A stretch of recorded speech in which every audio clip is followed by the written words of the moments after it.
I've noticed that when people travel, while they're walking around, they're usually talking about other places they visited. Have you noticed that?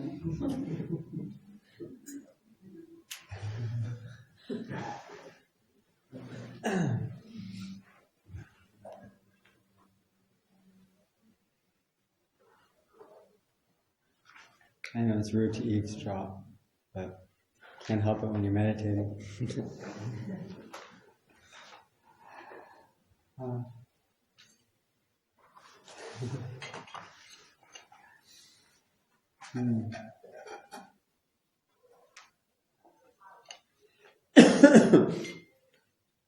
One of the haikus is when Isa writes, "Here, I'm here, falling snow."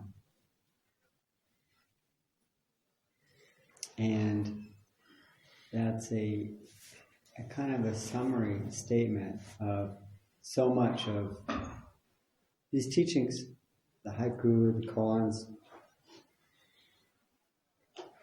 Can we just say, "I'm here"? I'm here. And sometimes it's falling snow, which sounds nice unless you don't have a jacket. And I don't know how Isa was. Maybe he was naked and it was really cold. Or it was beautiful. Yeah? Falling rain is really nice unless you're outside without a jacket. And then falling rain is cold and wet. But it's the same here, I'm here. Here, I'm here. Falling rain, falling snow. Sun, shadow. Here, I'm here. Difficult memories. Here, I'm here. And what's the rest of that? What's the third line of that haiku?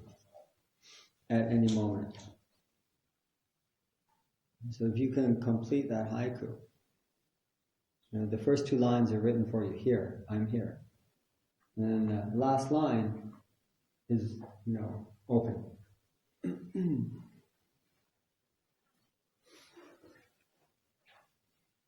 I think our practice here is to be always writing that last line. And to have the first two lines sort of emblazoned into our mind.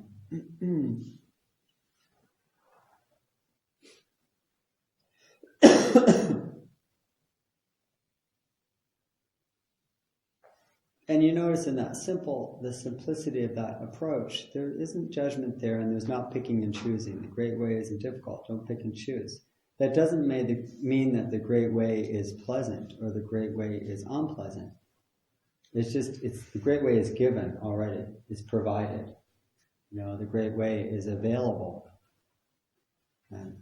But whether it's going to be painful or pleasurable is not part of that, statement. In the epilogue of the koans, what Mumon writes is that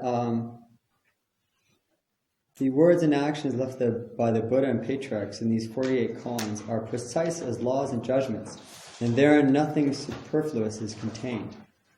So there's nothing superfluous, because sometimes you wish there was more. And then I like the second sentence. They turn the student monk's brain upside down and hollow out his eyeballs.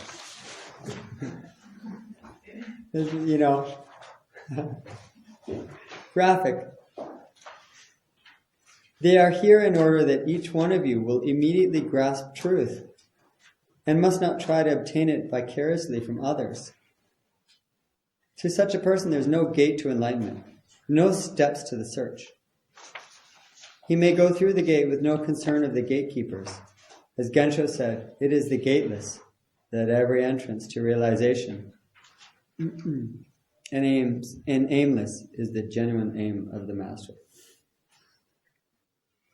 Hakuin also said, why can one not go through this very gate, although it is so obvious?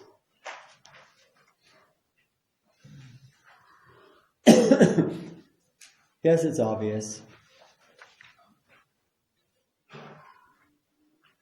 which brings the koan back to us. And the koan is,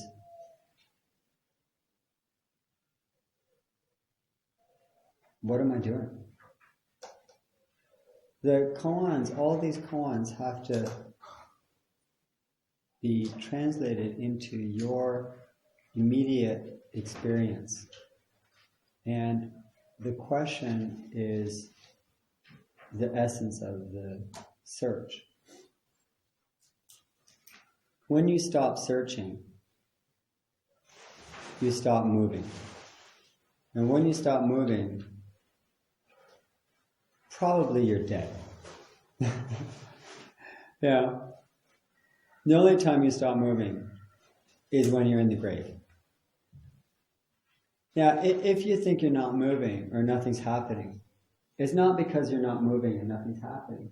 It's because you're just not looking close enough. If nothing else, your chest and stomach are rising or falling. You are alive. Here, I'm here. Here, I'm here. Why do you need more? That constant craving and needing of more meaning more happiness, more sugar, whatever it is. We all have that, and they're like light thoughts. But when they become heavy, it casts, an iron curtain over your mind so that you just don't see what's here, what's happening. And that's why we come back to the koans of simply asking, here, I'm here. Meaning, am I here? Or where am I? Where am I? What am I doing? Who am I? Who's thinking this? What am I thinking? Those are the koans that become part of our daily living. You're not going to remember these sometimes obscure koans. Like the one with Nansen and polishing a tile. It's not in here, but a monk comes in, Nansen comes in and sees a monk sitting meditation, and he asks him, "What are you doing?" And he says, "I'm, meditating." Okay, well, why are you doing that? Because I want to become a Buddha. So Nansen picks up a stone and starts to rub it, and the monk says, "What are you doing?" And he says, "I'm polishing a mirror." He said, How can you polish a mirror? You're rubbing a stone. And Nansen says, "How can you become a Buddha? By meditating." So he just cuts through the crap of this kind of, hope and dream that my meditation will make me into somebody and something I'm not right now.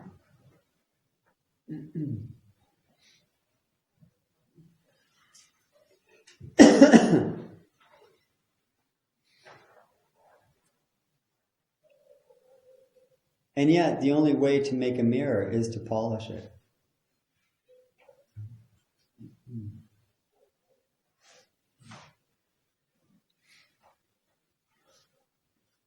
Every morning in a Zen monastery, they rake the stones. If there's a stone garden, they rake them. And they rake them into lines that represent sort of, waves in the water.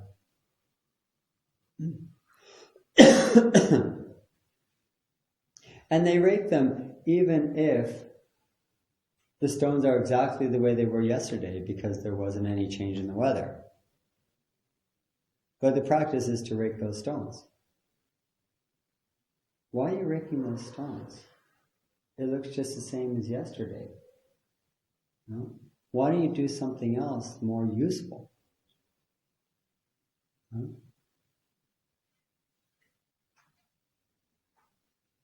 What is the most useful thing you can do with your life right now? That's a koan. What is the most important thing? that you can do with your life right now? Please don't answer that question. The point of a koan is not the answer, is to make the question part of your breath.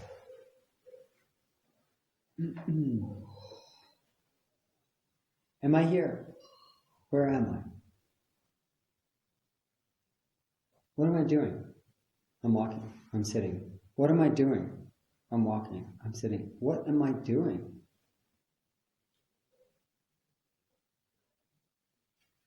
Are you walking when you walk? Dogen writes in his Mountain and River Sutra, he says, we should study mountains walking as our own walking. And he says, you should study this carefully. Mountains walking. Well, mountains don't walk. Well, that's funny because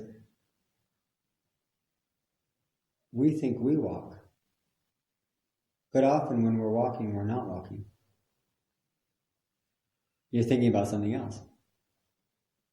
And when you're eating, you're not eating. Your mind is somewhere else. And when you're sitting, you're not sitting. So who are we to say that we see a mountain and it looks to us like it's not walking?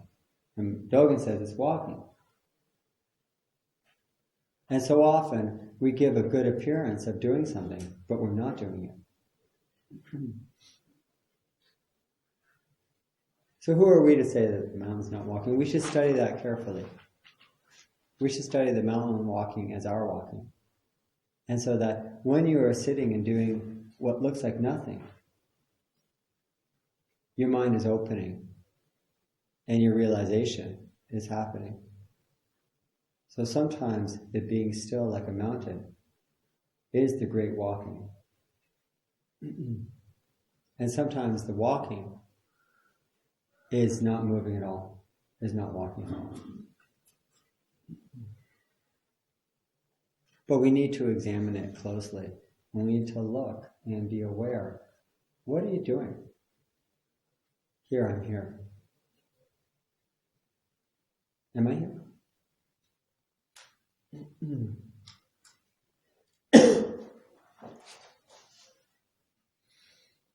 There are many questions you can ask that you can make into koans. The koan is a question that becomes a way of life. A question that the point of the question is the asking of the question, not the answering of the question. That is the heart of the koan, is that it makes you open. When you have an answer, you close the door. Now, I'm finished with this room, with this experience. I know what it's about.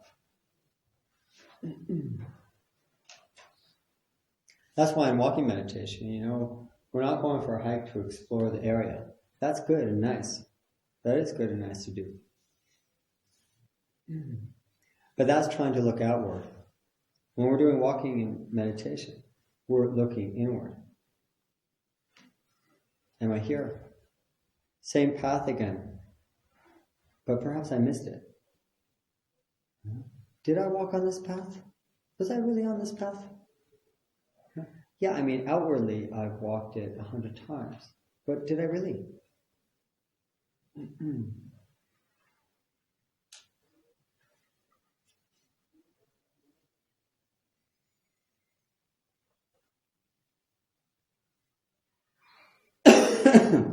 So what I'm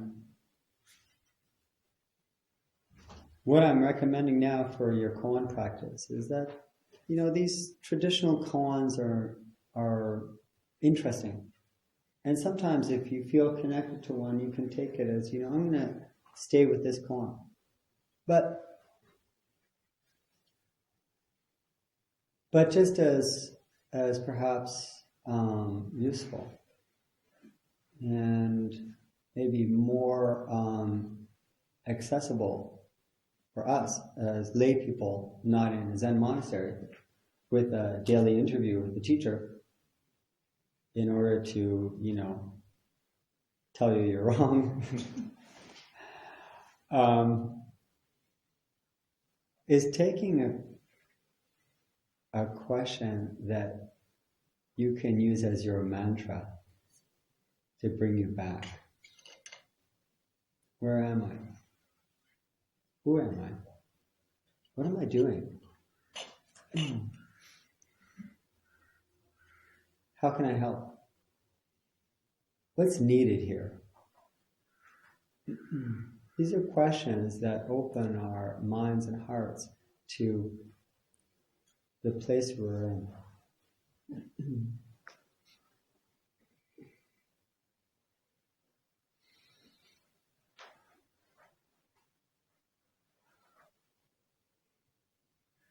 What is this? What's happening now? Where am I?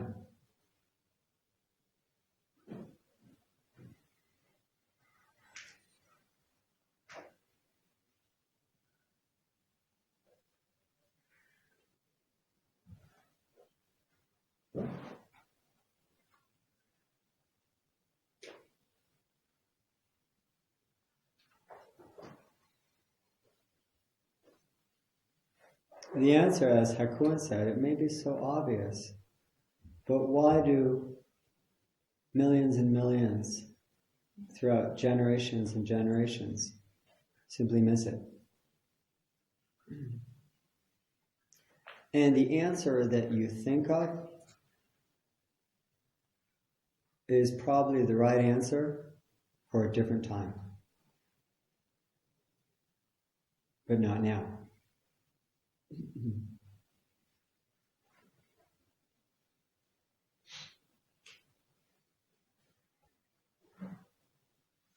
So for the next, let's say a half an hour,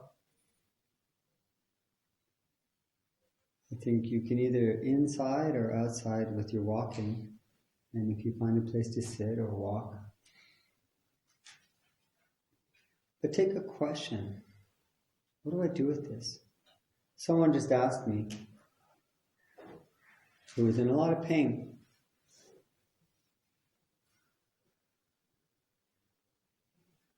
what do I do with my mind?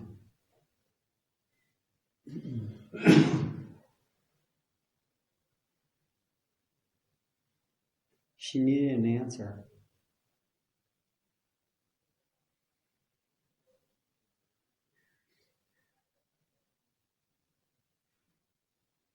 The only one I had was silence.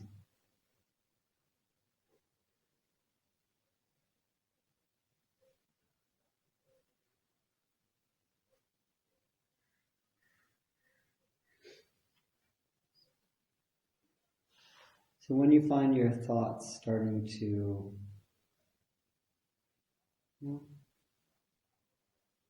recite stories and come up with good reasons and take shelter in knowing,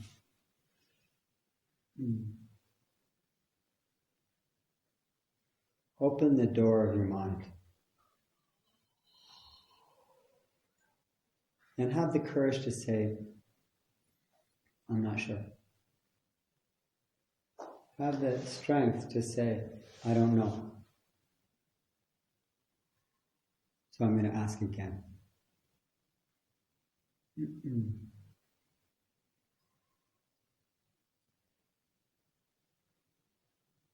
So if you want to take that outside as you walk now, and wherever you want to sit and pause. Here, I'm here. Where am I? Where am I? What am I doing? What's happening? What do I do with this?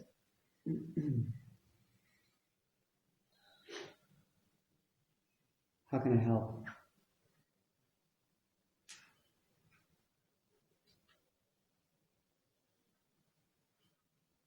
Whatever question comes into your mind, honor it and keep breathing.